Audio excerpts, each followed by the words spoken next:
We've all heard of fear of failure. Have you heard of fear of success? Did you know that it is almost as common as the fear of failure? People have a fear of success, a fear of succeeding. How could that be? We'll keep watching. I'm going to tell you why you might have it and definitely how to overcome it.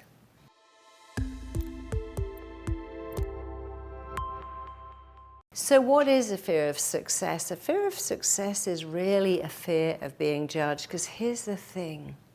We are wired to find connection and avoid rejection from the minute we are born. And we find connection by being the same. I like you, you like me.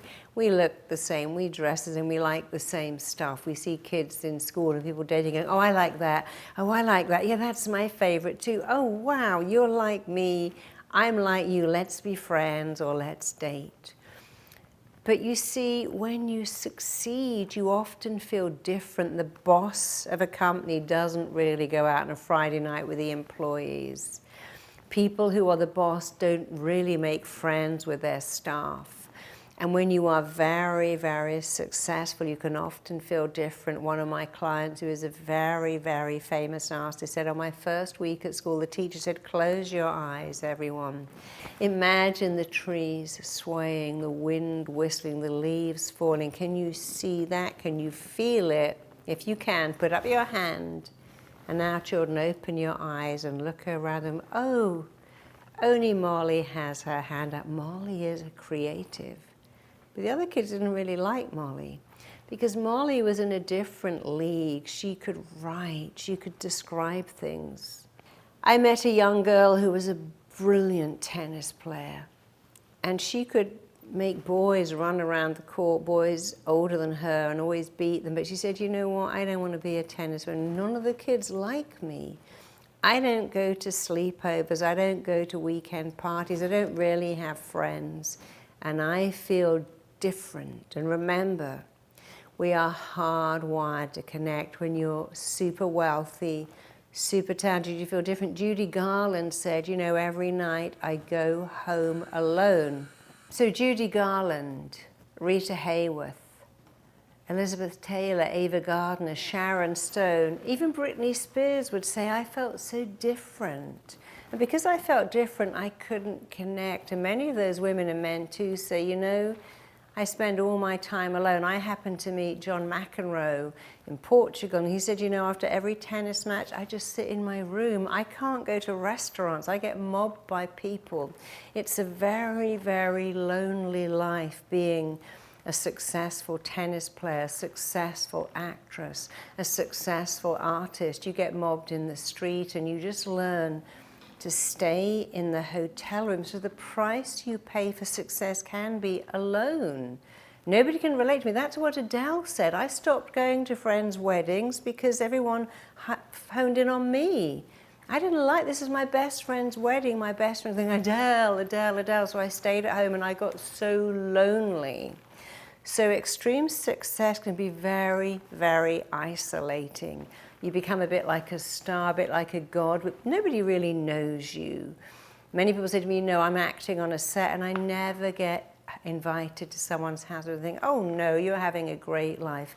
Many models say, no one ever asks me out. They think, oh, you must have a boyfriend, look at you. And I am very, very lonely. Judy Garland talked about how lonely, how isolating it was to be famous. And maybe you're not famous, maybe you're successful because you run a massive company, but it's still lonely. Especially for women who go, well, who's going to date me? I've got all this money, this massive house. We saw that with Charlotte in Sex and when the guy came in, wow, do you live here? Oh, I can't date someone living in this kind of home because it's out of my league. So we fear success because it will make us different. It will isolate us, it will disconnect us. And remember, we must find connection and avoid rejection. And then there's another element about being rejected. Oh, they're famous. They're not like you and me. They're out of your league. They're difficult. They're a diva. I worked on a show and someone said, this girl you're going to work with is a diva. You know, she was the loveliest, nicest person. She wasn't a diva at all, but alone with me, We were two people. She was telling me her problems. I was helping solve them. But I always say, this one's a diva. Oh, this one's a nightmare. This one is so difficult. And sometimes they play up to that. Sarah Harding from Girls Aloud said, everyone called me Hardcore Harding. They expected me to act out, and I did. And then I forgot who I was. I was so busy playing a part, the only part I'd ever known, until I made it my own, and it wasn't even me. So we fear success because we believe it will isolate us. When I drove home once in a Porsche, I said, oh, look at you, you're gone all posh, showing off. And he wouldn't connect with me at all, because I wasn't like him anymore. I was the same person, he was the same person. In his mind, I'd got a Porsche. I joined the posh people he didn't like, and from that day, he never really connected with me again, because he had a belief, I don't like people up there, I like people down here with me. So we fear success in case it isolates us, disconnects us, separates us. We've all heard of that thing, you're living in your big mansion all alone. I went to see a very, very famous movie star in Beverly Hills, and I've never met anyone as lonely as her. She lived in a walled mansion with staff. She had no friends. I remember seeing someone else who lived on Malibu Beach in complete isolation. I was thinking, wow, if you worked in a factory, if you worked in a store, you'd be happier. But she couldn't relate to anyone because she was a superstar, and it was very isolating. And so that's the fear. It will isolate me. It will separate, it will disconnect me. And how do you get over that? Well, you have to understand it is not lonely at the top. It never has to be lonely at the top. Don't aim to be the best. Aim to be amongst the best. And when you are successful, if you share your success, you'll be fine. And there are many, many successful who are sharing their success, using it to benefit others, who are not lonely, not disconnected, not isolated, and not separated at all. How it can affect your life is the minute you see success as separating you, isolating you, disconnecting you, making you different, you will then fear it. We are hardwired and super-coded to avoid what is painful, to avoid what hurts us. We are hardwired and super-coded to run back to what is familiar while running away from what is unfamiliar. Here's something I've seen a lot. I have seen many, many successful men and women who say, I missed my kids' first steps. I didn't go to the school, but I employed nannies. My nanny did everything, and only now do I sit back and think, gosh, I've missed out. And my kid isn't really close to me. I was so busy being successful to give them an amazing life that I forgot to be a part of that amazing life. So we have a belief you pay a price for success. We have another belief that says you can't have it all. If you have a wildly successful career, you can't have a successful marriage. You'll never be a great parent. And even if you can just about juggle those three things, you'll never get to go to the gym or have time for yourself. I know you've heard this expression, when you're successful, your life is not your own. You're always on a plane. David Bowie said, you know, there's a period of my life, and I didn't even remember it. I was always on a plane. I didn't know what country I was in, a different hotel room. I look at video clips and I have no idea where I was because my life was not my own. And I didn't really want to pay that price. My marriage ended. My kids didn't know me. So that's why we fear it. But how can you overcome it? Well, you have to decide, hey, if I am smart enough to be successful, I can be successful on my terms. I can say things like, no, you can come to me. I don't go there. You come to me. I don't work on a Sunday. Ray Winston said, I never have meetings on a Sunday. That's my time at home with my wife, my kids, Sunday lunch, very traditional. And that never changes. We'll say, I take everybody with me. I only do things at certain times. And so if you are smart enough to be successful, you are smart enough to define the terms of what your success looks like. Do you want to be on a plane Do you want to be everywhere? Do you want to have 18 restaurants, or maybe you just want to have 2? Do you want to have a massive business or keep it small? Do you want to have investors? I met Sarah Blakely from Spanx. She has no investors. She owns that entire business herself. She's running her business her way. She has a great marriage.